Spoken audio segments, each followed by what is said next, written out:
आपल्या बालपणापासून आपल्या सोबत असलेली चिवताई आता हळूहळू दूर जाताना दिसत आहे।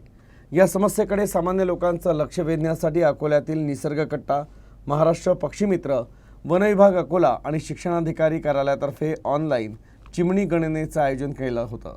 या उपक्रमाला अकोलेकरांनी उत्स्फूर्त प्रतिसाद दिला।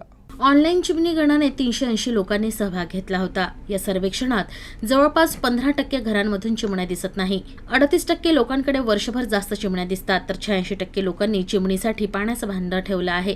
80% लोक चिवताईसाठी धान्य ठेवतात, तर 48% लोकांनी चिवताईला कृत्रिम घरट्यात निवारा दिलाय, तर 67% मोबाईल टॉवरच्या परिसरात चिमण्यांचं अस्तित्व आढळून आलं आहे। भरपूर झाडं असलेल्या 59% भागात चिमण्या जास्त आढळल्या आहेत। चिमण्यांना धूळ आंघोळीसाठी फक्त 9.9 अंगणात उरलेली आहे। बहुतांश भागात पेवर्स किंवा कॉन्क्रिटीकरण करण्यात आलं आहे, तर 72% लोकांनी गेल्या वर्षी देखील या सर्वेक्षणात सहभाग नोंदवला होता। निसर्ग कट्टा, एज्युकेशन डिपार्टमेंट, वन विभाग आणि BISB यांच्या संयुक्त विद्यमाने यावर्षी पण चिमणी गणना करण्यात आलेली आहे। त्यामध्ये ऑनलाईन आम्ही 10 प्रश्न लोकांना विचारलेले होते आणि चिमणी दिसते का नाही दिसत, कोणत्या वेळेस दिसते, तुमची पाण्याची व्यवस्था करतात का, अशा पद्धतीचे प्रत्येक प्रश्न होते। तर 380 लोकांनी याच्यामध्ये सहभाग घेतलेला होता आणि त्याच्यामध्ये असं लक्षात आलं की 13 ते 15% घरांमधनं अजिबातच चिमण्या दिसत नाही आहे, जे सिटीमध्ये घरं आहेत।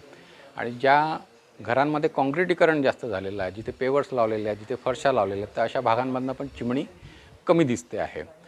ह्या समस्येची लोकांना तीव्रतेने जाणीव करून देण्यासाठी हा उपक्रम आपण घेतलेला आहे आणि त्याच्यामध्ये बऱ्यापैकी यश आलेलं आहे। आज पण इथे शहराच्या मध्यवर्ती भाग जो आहे मातोश्री उद्यान, इथे पण आम्ही चिमण्यांची घरटे लावलेली आहेत। सोबतच इतर पक्ष्यांची माहिती होण्यासाठी इकडच्या ज्येष्ठ नागरिक संघाने पुढाकार घेतल्यामुळे इकडच्या झाडांवर आम्ही पक्ष्यांच्या माहितीचे बोर्ड लावलेले आहे की जेणेकरून येणाऱ्या पिढीला पक्षी संवर्धनाचं महत्त्व पटावं